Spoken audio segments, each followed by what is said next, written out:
Yeah, I should have died that night. And I'm okay talking about this. This was a long time ago. Hey, I wanted to die. I was so far from the Lord, just lifted off of me. And I killed myself. Like, I had to die. I had to just say.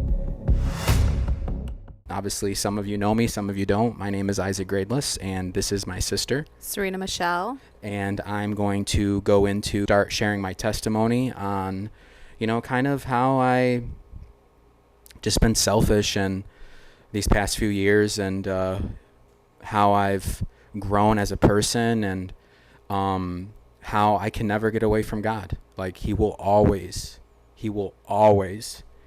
have a place in my heart.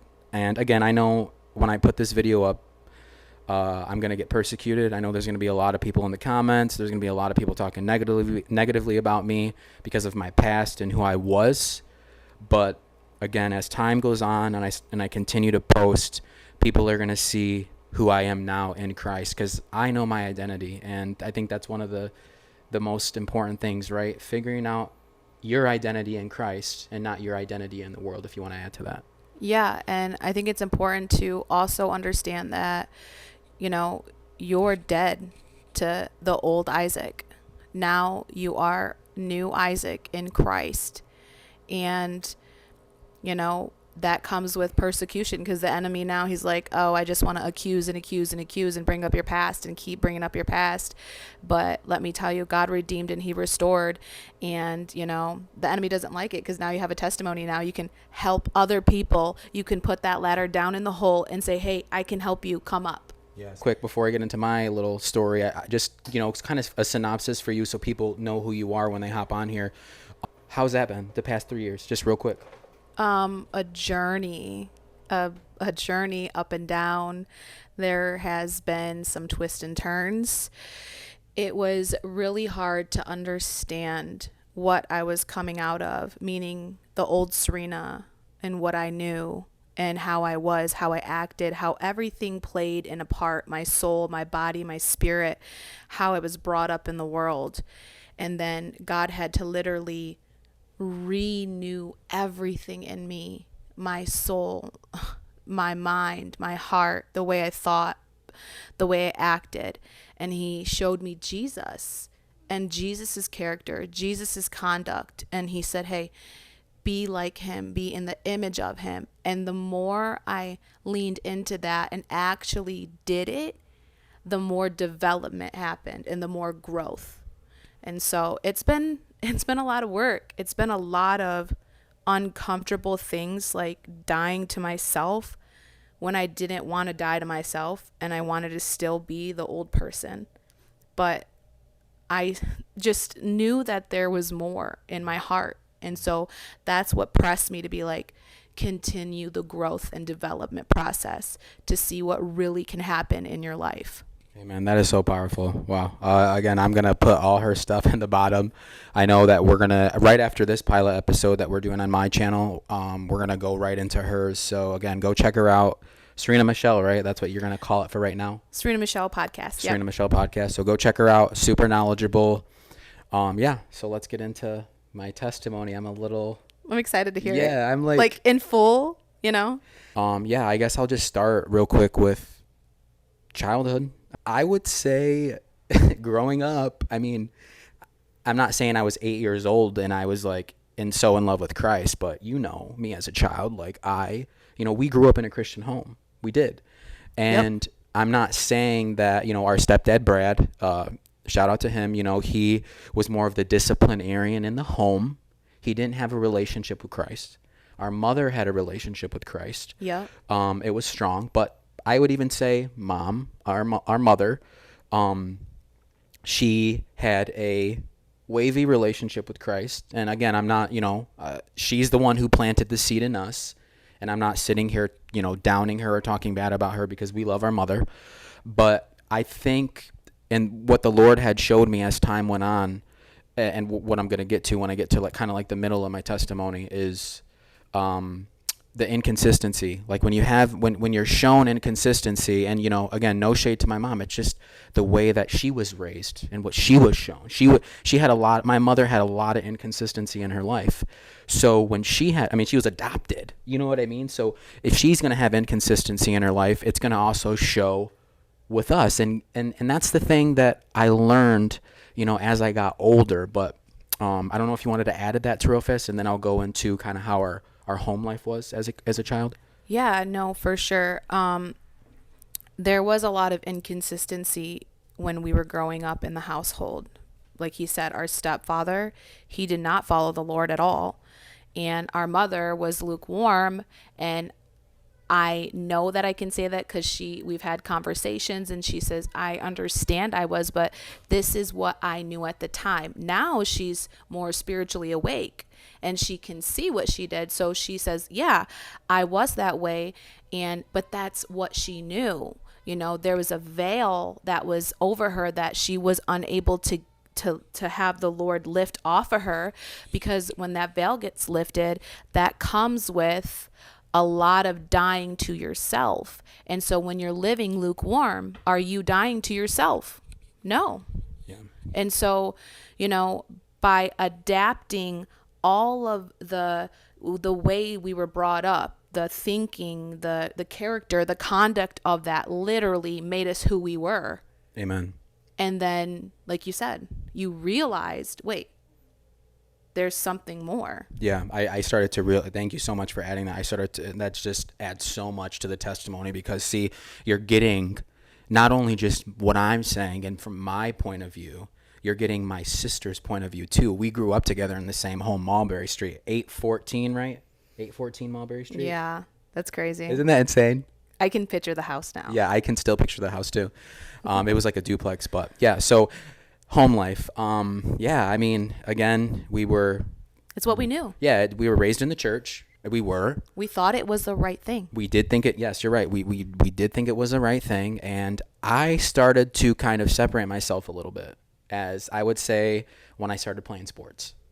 Okay. Yeah, I would say, because I had that like authentic determination, authentic motivation like factor inside of me, which a lot of my peers in school, a lot of family members knew that I had. Like, I know, and again, I'm not doing this to like blow myself up, but this is just for people who don't know, my backstory. A lot of people are going to watch this and be like, oh yeah, I know who Isaac Gradeless was. You know what I mean? Growing up. And a lot of people are going to be like, I don't even know who this guy is, because you didn't go to school with me.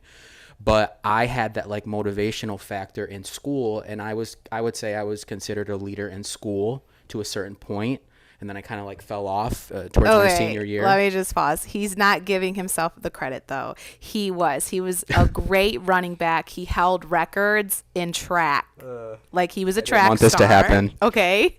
And so, I mean, I do have a question, though. Do you think that not that you were big-headed or boastful, but do you think that it felt like a sense of purpose? And that's why it gave you that drive. Yeah, that's where I was going. Like I was going from the motivation, authentic determination, that propelled me into my worldly purpose. You see what I mean? My worldly purpose. And I was shown a lot of things through like football. Again, my stepdad, shout out to him, Brad. We were super close. I would say me and him were super, super close. He was my dad, and he did the best that he knew to do. Yeah. And we really connected on the sports side of things, like big, like, were there moments where he looked at me and he said, I love you, to my face? Yeah, there were some moments, like they were very little, but again, I knew by how much effort he put into me and the athletics and the sports and the strength and conditioning and things like that. Like, I knew he was showing his love that way, not in like a spiritual way. Yeah. You see where I'm going? Yeah, because I feel like even when when I was in the world and I wasn't a Christian, there would be pockets of moments when I'd come into contact with people and I saw something in them that they couldn't see themselves. Yes. So even though he wasn't a Christian, he saw something in you because you had a purpose. Yeah. And, he might have seen it the wrong way. He didn't really know how to discern it or see it, but there was a big calling on your life. and it was just playing out through sports at that time. Yeah, definitely playing out through sports. And so I would say, home life, doing the whole sport thing. I was finding my worldly purpose in sports. Once I had gotten into I think it was when I started to turn 12, 13, 14, and 15. So it was a span of from 12 to 15 years old, a span of 3 years. I kid you not. I was so on fire for the Lord. And I remember there was, I'd be literally before a game. I know people who were played football with me, middle school, high school. They would. I had this one kid. His name was Jacob Madrid. And Isaac Jones. They would always come up to me and be like, "Hey, are you gonna do that? That prayer for us? Before or after our game?" And I would always pray over the team. There were some other leaders that we had too on the football team. They would give their insight, but I was more of the one they would look to, the spiritual insight. The parable of the mustard seed, when Jesus had, I think it was in the book of, well, it's in all the Gospels, when the disciples couldn't cast out the demon out of the little boy, and then Jesus looked at the disciples and said, "Ye of so little faith." Yep. Why can't you cast out the demon out of this boy? I gave you the authority to do that. He goes, if you guys just had the faith the size of a mustard seed, you could tell this mountain to move from here to there, and it would do it. And it would do it. And even though you weren't fully following Christ and really had the understanding of what that all meant, sin and we're going to get to that in a minute.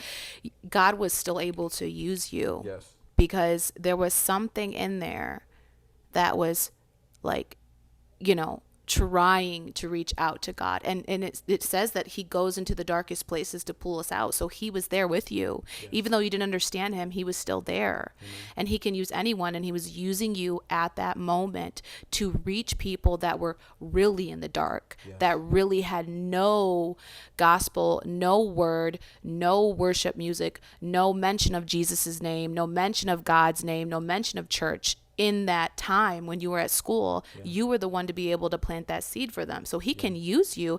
And also too, remember, we grew up lukewarm. So this was a time too, around that age that he's talking about, was when we were in a church called Restore. So the church that we were going to at the time, we were in the church. It was Image of God. Oh, Image of God. Image of God. Remember? Sorry, they changed the Pastor name. Claude and Rosie Bevere. It's called Restored Church now. They're in Ypsilanti now, but that was our church. That was our thing. So we were in youth. Yes. Singing, hanging out. We were rapping with Martika. Shout out Martika. So we had that youth aspect of church where it was fun and Jesus and friends, but we didn't really understand the gospel. We didn't understand Jesus or sin or anything in depth. We honestly, I just went to church for singing and having fun. I didn't. I did. And I think that's why everyone's testimony is so unique. So and different, yes. But I think that time, right, I obviously did it, for football and stuff. But I was obviously with friends and doing it for those reasons. But now I look back and I'm like, man, you were so on fire for the Lord. Again, I know everyone's journey is different, but I kind of look at my life now and I'm like, what if you would have just kept that momentum?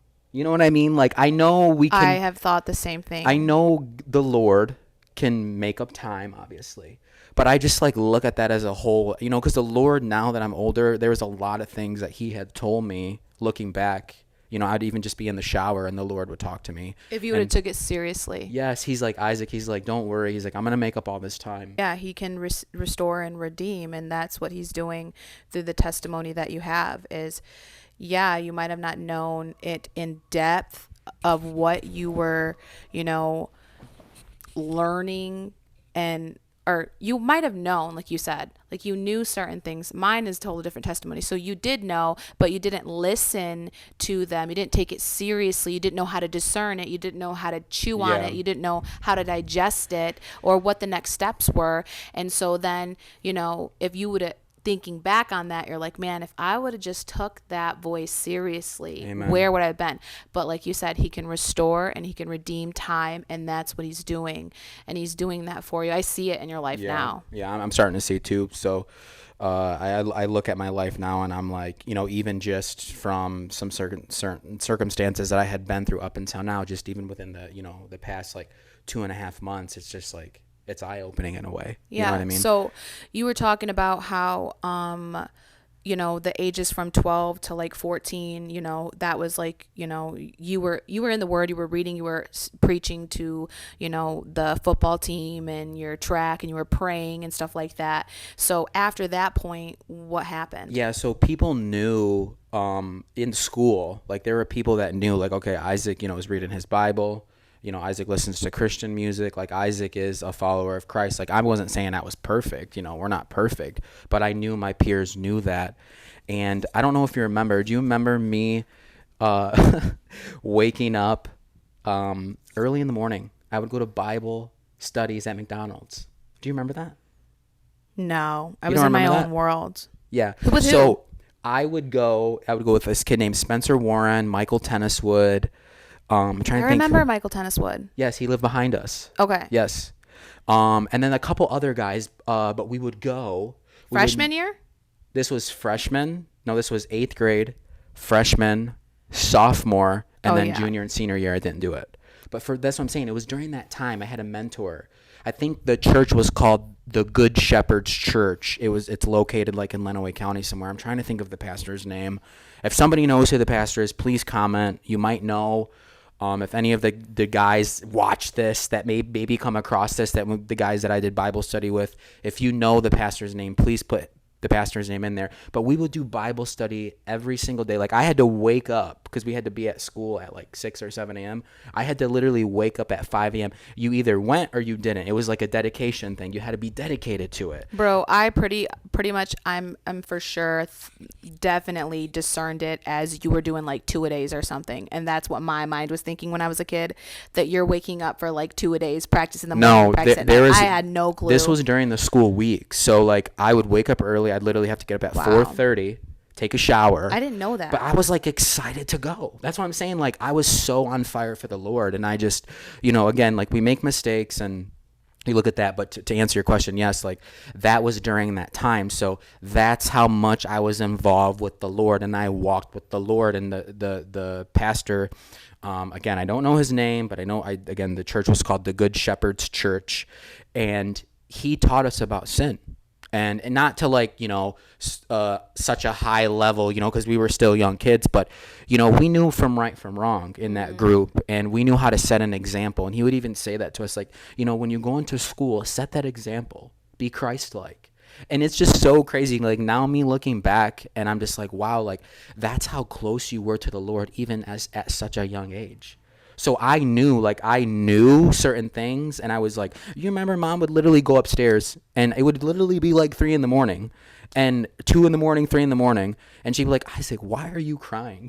Like, I would literally have my Bible open. My Bible looked exactly like this, and I would literally be in tears upstairs. Remember that Michigan poster I had on the wall? I like hung it above the bed. Yeah. I would literally be sitting there crying, like having that relationship with Jesus. I knew who Jesus was. Yeah. And then that's awesome. I got into, then we're going to get past that now. So we're going on to that next step. I started to get into girls and relationships, and that became the sole focus of my life. And then it's like, okay, well, the need for girls and getting attention from them, because I'm like 16, 17, 18 years old now. It's like, Jesus doesn't matter. And that's when he started to like fall off. Oh, yeah.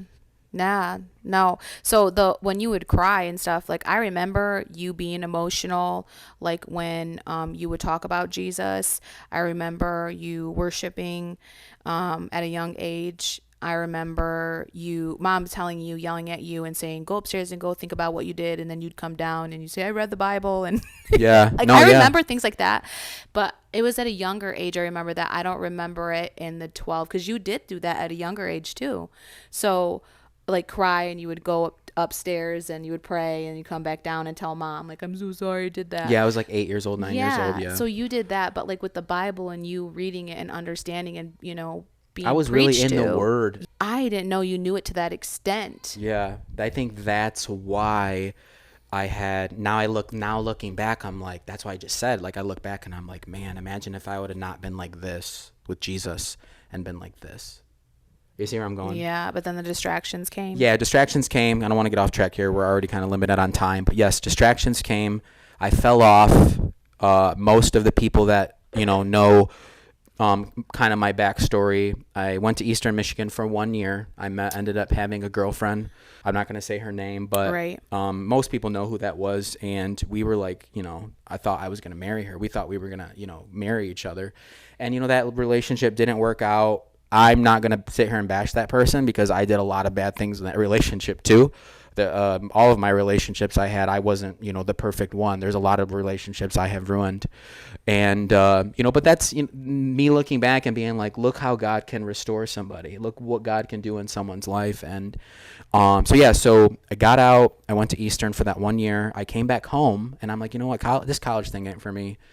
And I still wasn't walking with the Lord. And then I started repairing cell phones. And then I started a cell phone repair shop. It was called Elite Repair Phone Services in the beginning. Literally blew up. I think I was repairing out of yours and Herbie's shed, remember? Yes, I do remember, because I remember waking up early in the morning to a knock on the door saying, I'm here to get my phone repaired. And I remember that.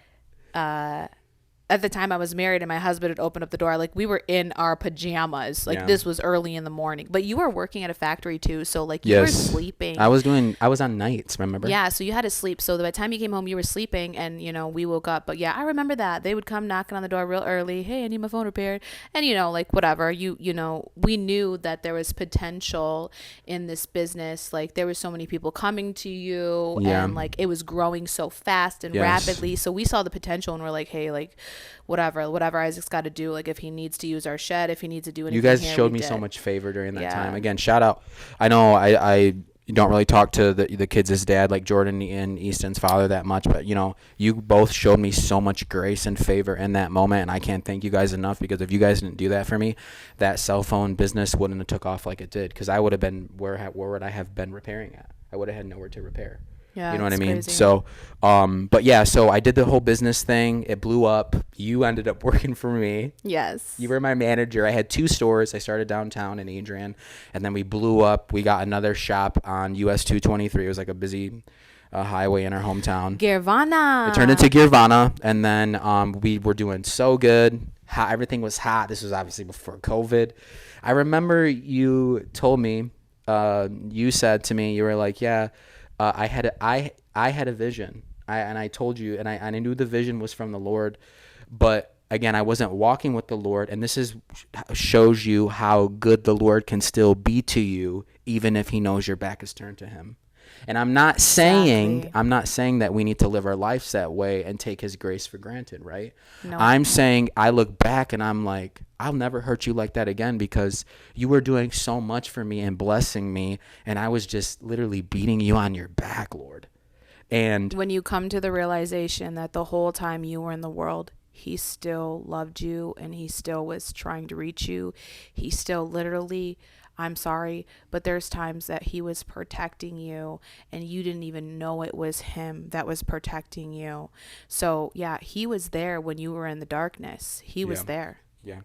And that whole thing, I had a vision, and I was, remember we were in your kitchen, and I said I had a vision, and I knew it was from the Lord, obviously, even though I wasn't walking with Him. And I was like, if I keep repairing at this rate, I was like, watch, we're going to get contacted by Verizon and like AT&T. What ended up happening? You got contacted. Yes, Victor was the one to answer the phone call. I remember. Shurian. I was, so we ended up getting like a big contract with this insurance company, and that just like changed everything for us. I just want to say though, their customer service sucked. Yeah, it did at that Sorry, time. Verizon, but for real. But we were basically the I would say the seed of the whole. We literally started mobile repair. We did. Yeah, we did. And hold on, you're still discrediting yourself. This was a big business in our town. Not even just our town. I feel like a 30-mile radius. We ended up having. We were servicing Toledo. Yeah. Yes. So Ann with Arbor. the Shurian too. Ann Arbor. Like, so he ended up having, was it Geek Squad? It was called You Break, I Fix. The one that tried to get you to sell your business. iGeek. iGeek came to Adrian when he was booming in business, okay? Yeah. And this guy tried to basically seduce him into selling his business. It was just like showing off all of his stuff. But He gave me a tour of the store. and he knew what that guy knew what he was doing. That was from the enemy. He Yeah. was trying to. And Isaac said no to the deal. He knew that the business that he had started, there was something more to it at that time. Yeah. And they got upset, so they still ended up opening another business in our town. So then there's 2 repair shops that are different, his and then iGeek's. And within that next year, iGeek got shut down. Yeah, it was a wild time. Like, but even like looking at that, like, you're right. Like, I didn't even look at it that way, sis, because I'm over here like, why was I even? Because he called me. He wanted me to have dinner at his house and to come see. This dude like lived in like a nice home, and he's like, hey, come have dinner with me. We'll discuss the details. I think I was like 18 or 19. I was gonna say, I think you were like 18. I was 18 years old. 18-year-old. He was trying to get this young kid. Yeah, so because he didn't want me to open up. Remember? No, yeah, you were moving locations. Yeah, he didn't want me to open up on the highway part. Yes. They were basically saying like, "Oh, this guy's fixing out of his shed. Like, don't go to him." But we were gaining a lot of momentum. Like, you were at a point where on a salary. Yes, consistently. I was. And it was you, Victor, Caleb, Sean, Jordan, Priscilla. We had a young crew, and we had some different employees. But we had a hefty payroll at that time, and we were paying all the bills. I know you looked at the books too. We would literally have like $7,000, $8,000 days. Yeah. It was big. For Adrian. Yes. If you know where Adrian, Michigan is. At that time, the business was booming. Yeah. It was. And payroll was high, our rent was super high, and it in the end, like, it didn't have a lot to show for, but I knew that at some rate we would take it to the next level of the mobile repair. So I don't want to get into that details, but moving on from that, COVID. Yeah, COVID hit. I still wasn't walking with the Lord. And then it was like, hey, basically we're going to mobile repair. We cut down like most of our staff. You ended up staying on with me to like a certain point. And then I ended up getting you connected with Les Sealer. And then me and you kind of like departed. Yeah. And then I was approached by the Assurion insurance company to just basically get rid of the rest of the business because they were transitioning into working totally with a company called You Break I Fix. So yeah, after that I departed, and I don't regret it. It was a great learning experience from me. And again, the Lord showed me so much favor even during that time. He still blessed us because you were with us for a little bit through that COVID season. I think I wrote you like one last final check, and then me and you had to split ways because you saw too, like, hey, how is this going to continue to make money? It wasn't going to. Yeah, no, I had a family to feed, and the salary was not going to be there, so I ended up having to go to marketing, which I had experience with Isaac and his business, so that helped me propel into my marketing. But so after that, what then next happened? So and this is really going to end my testimony here. I went on a tangent. I literally went on a tangent. Like, God, it's just so good. Like, I look back and I'm just like, you were just a terrible person. Like, I ruined so many friendships. I ruined a lot of relationships. I was like heavy into drugs. I traveled a lot, like, internationally, and I was doing things I shouldn't have done, like even overseas. And I look back and I'm just like, dude, like, I ruined women. I did a lot of womanizing. I just want to look at this camera and say, like, I know there's a lot of women that I hurt. And, I'm sorry if I hurt you. I know that might not be enough for you, but again, I have to get this stuff off my chest to be able to continue this platform. Yeah. And I don't want to leave nothing unsaid. But I was just like partying a lot and getting into drugs heavy, smoking a lot of weed. And yeah, I just got to the point of where, because you guys would see me, be like, it's COVID and Isaac's going to Cancun. Like, what's going on? I couldn't understand that. I was like, how is he doing Traveling. this? I literally was traveling like every I just thought maybe you few kicked off with a weeks. Shurian or something, because we kind of like didn't really talk after that too. So I thought you like got kicked off with a Shurian and just started doing a Shurian repairs. I didn't really fully know that they were like, shutting down. Yeah, so we had split ways. I got a little kickback from them for like our services that we had did. And I was like, you know what? I was just lost. I didn't know my purpose. Again, it's like when I was doing the whole football thing, I knew my purpose, right? And then I started to fall back again. I thought my business was my purpose, and then it wasn't. I figured it out, it wasn't. So like you see, right? You see the consistency of like purpose of athletics, purpose of the world, purpose of the business, purpose of the world.